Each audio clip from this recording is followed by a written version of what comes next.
So what do you say we spend a little time in the garden today? All right. Y'all, it is wet here and it's just gonna get wetter. For how long, we don't know, but lots more rain in the forecast. I know a lot of our customers and friends over in Texas are dealing with some big time power outages, a lot of snow in that part of the country. We haven't had any snow here. Hasn't got super cold here. It's just been wet. It's just been raining. Seems like every 2 or 3 days, 3 inches or more at the time. And there's just not been enough sun to dry anything out. And it has taken its toll on some of our crops, which I want to show you today. It has also kind of backed up our spring planting plans and, you know, getting plots ready to plant for spring. We talked about that in our in a previous video where we were tarping our potato plot, which is right over there. But I want to show you some of these crops that are suffering a little bit because of just too much soil moisture. And then we're going to do a little harvesting today and try to salvage a few things so we can have some tasty vegetables for supper tonight. Every now and then on these videos, Chloe will make an appearance walking behind me, and I've had people comment and say that there's a bobcat in my yard or whatever, but it's not a bobcat. She's just a cat we got from the Humane Society, just a big rat catching machine, and she just kind of does her own thing out here. But back to the garden plots. So this plot and that onion plot right there is really the only 2 plots I have anything growing right now. It's just been too cold or too wet to plant anything. So amongst these 10 plots, not a whole lot going on except this plot where we're going to be in today and our onions over there. Let's start off right here where we had some carrots. Still do have some carrots. Well, they were looking a lot better before we had all this rain. Now you can see these blank spots where we've been in here harvesting and eating these things up as quick as we can, but just can only eat so many carrots. And we started getting all that rain. You can see now, man, they're just looking pitiful, kind of falling over, brown and yellow in leaves. These things were just beautiful, tall, strong tops until we got all that rain, and then now, you know, they don't look that great. But we're just gonna salvage what we can out of here and hope for the best there. Hopefully it'll dry up soon. Usually when we grow these things over the winter like this, you know, the great thing about it is they hold well in the soil for a month or 2 during this time, and we can just grab them as we want them. We don't really like to freeze them that much, so we just like to eat them fresh, but haven't been able to do that, or that's going to kind of be compromised this year with all this rain. So we're probably going to lose a good bit of them, but we've been able to enjoy them for the most part. Our kale and collards are hanging in there pretty good. This blue night kale here is needing to be harvested once again, but it is holding pretty good considering how wet it's been. And our lacinato kale is doing pretty good as well. Once those 2 rows there got kind of acclimated to this colder than normal winter, they did okay. Collards need picking again. They're looking pretty good. Not making massive leaves this year like we would normally have. Normally these collards would be, shoot, 2 foot tall by now. But it's just been so cold, they just haven't been growing as fast. And then right here, which is what we're about to pick, we can see some damage from all the rain with these Brussels sprouts here. So I've got 2 rows of Brussels sprouts here. Each row is a different variety. This variety here is called Catskill, and y'all don't judge this variety by how it looks right here, because it did look a lot better a few weeks ago. And then this over here is a hybrid variety called Jade Cross. As you can see, those plants have held up a good bit better than these have. This is an heirloom open pollinated variety. That's a hybrid variety, so that's kind of expected. But man, they just took a turn for the worse when it got wet around here. I think we're still going to be able to salvage some harvest. We'll see about that in just a minute. Let's take a look at one more thing in this plot before we get back over here and try to harvest some Brussels sprouts. My vulture beets that I direct seeded here on double rows did come up. Not super great because of all the flooding, but they did come up. You can see how muddy and soggy that is right there, and it's just going to get worse. But we did get some decent germination. and should have some good beets here if we can ever kind of get dried out here. I got some weeds popping up there. It's been almost too muddy to get in here and weed it without just making a mess. So hopefully we can get that kind of cleaned up a little bit once it dries up. Our all-top turnips here, we harvested these on a video a week or so ago, and man, I ate a heap of these things. Made me a big old pot and eat them for 2 or 3 nights. And these things have already grown back. You see there, we can almost come in here and harvest them one more time.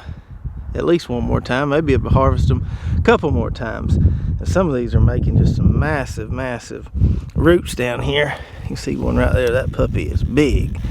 And some folks said that I should take these roots and ferment them. I believe I may try that. So now let's talk about these Brussels sprouts here. Now, Brussels sprouts is something I haven't always enjoyed eating, but the older I get, the more and more I like them. Me and my wife have a funny little joke. When we were in college at the University of Georgia, she decided one night she was going to cook some Brussels sprouts and had never cooked them before. And we always make the joke that kind of tasted like a poot. They just weren't very good. And I don't know if it's because she didn't cook them right or whatever, but I didn't eat them for a few years after that. And then kind of started back trying them, and I really like them now. We don't get a whole lot from our garden.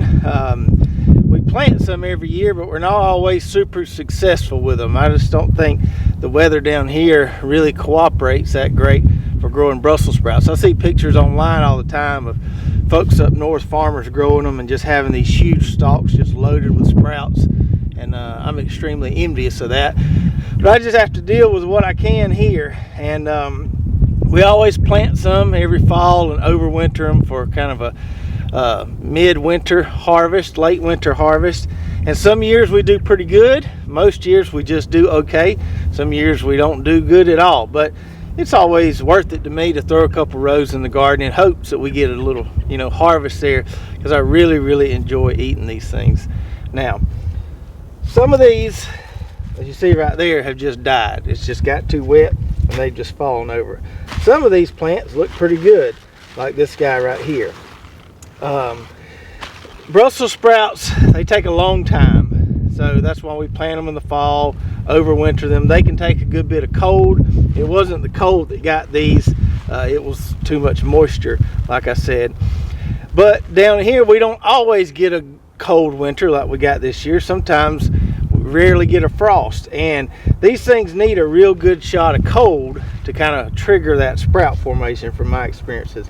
Some people say when they start forming sprouts to come in here and top them, kind of cut the top out of them, and that will make them devote more energy to the sprouts instead of more leaves. I've tried that before. I couldn't ever really come up with some conclusive evidence in that work, but hey, it's worth a try if you want to do it. So let's see what we can get here. The way I like to harvest these guys is take me some pruning shears. I got our new Hoss pruning shears here. I've been using these trimming up my muscadine vine. These things are top notch. The first shipment we got, they sold out just like that, but hopefully we'll be getting some more soon. You can go on our website and get on the wait list for some of these. So let's see what we can get here. I'm just going to clip these at the bottom here, and we can see some of these have kind of molded and rotted off, but we're just going to kind of go through here and pick off the ones that look viable. Might not get a whole lot, but we might get enough for a mess. Some of these are kind of small. Some of them don't feel real full, just kind of feels mushy, so we won't mess with those. I think we'll just chop and drop this vegetation right here. This one here looks a little better. You can see there's some pretty decent ones right there. Let's move on down the road and see what we can get from this guy here. Might be a few on there.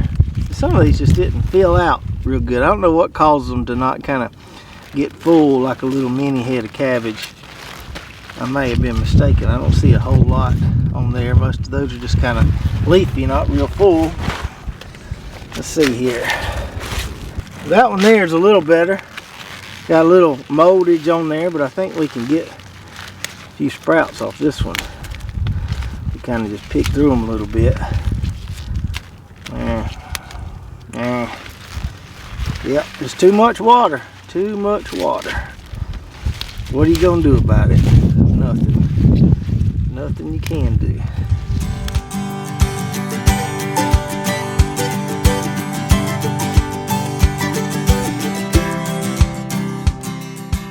Well, it's a good thing we ain't invited nobody over for supper tonight. That's what I got off that row of jade cross there. Basically a snack. Let's see if we can get anything off these Catskill Brussels sprouts here.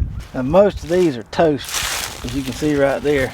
That ain't no good. So I think a few of these might have a few on them. Let's see. Oh, they don't look too bad. A decent little production right there. Not really don't look like any mold on that one. A pretty good little harvest considering how tall that plant was there. I'll take that right there. Might have a little more than a snack. We'll just have to see. I'm gonna go ahead and get them all here, and we'll see how much we end up with. Well, it ain't nothing to call the newspaper about, but we got more than a snack there. Probably enough for a good little side dish. And comparing those two varieties, the Catskill, even though they were shorter, the ones that made it, which was only about 5 or 6 plants out of that whole 30-foot row there, the ones that made it had a lot more sprouts on them. They were just smaller. The Jade Cross had taller plants and bigger sprouts, and a lot more of the plants survived. So I would say that the hybrid Jade Cross is probably a little more hardy, can deal with some more adverse conditions, but that heirloom, the Catskills, had a little more denser stalk there as far as the sprouts would go. So both good varieties, just some obvious differences there between the two. Now most folks would question whether planting 2 30-foot rows and getting that many Brussels sprouts is actually worth it or not. And that's a good question. But to me it is. It's fun to grow and fun to learn things and try each year to learn how to grow them better, and eventually one year maybe we make some of those big tall stalks of Brussels sprouts like we see on the internet and stuff. But for now we're just going to enjoy our little harvest here, enjoy every morsel and every bite of these guys. Lots of different ways you can prepare these things. For these real tiny ones we just cook them whole, but for the bigger ones we'll slice them in half. You can put them in the air fryer, just toss them in some oil, put them in the air fryer, or put them in the oven and roast them in a pan with a little bacon grease on the bottom. They're good that way. Lots of good ways to cook these things, and I absolutely love to eat them, especially when you cook them in a little bacon grease. Of course everything's good cooked with bacon grease, right? Now let's redeem ourselves a little bit from that dismal Brussels sprouts harvest and get us some of these turnip roots to ferment. Now I've never fermented turnip roots, but several of our subscribers said they're good that way, so we're gonna try it, and we'll make Dad try them on the row by row show in a few weeks once they're done. I don't want them super big. I want them big enough so they're easy to slice. I think I'm gonna cut them in some thin slices and put them in the jar that way. So something like that size right there should be pretty good. Let's see if I can find a nerd like that. There we go. There's another one. Let's see here. That one there might work. There we go. That ought to be enough to slice up real thin with the mandolin, put in a jar, and give some fermented turnips a go.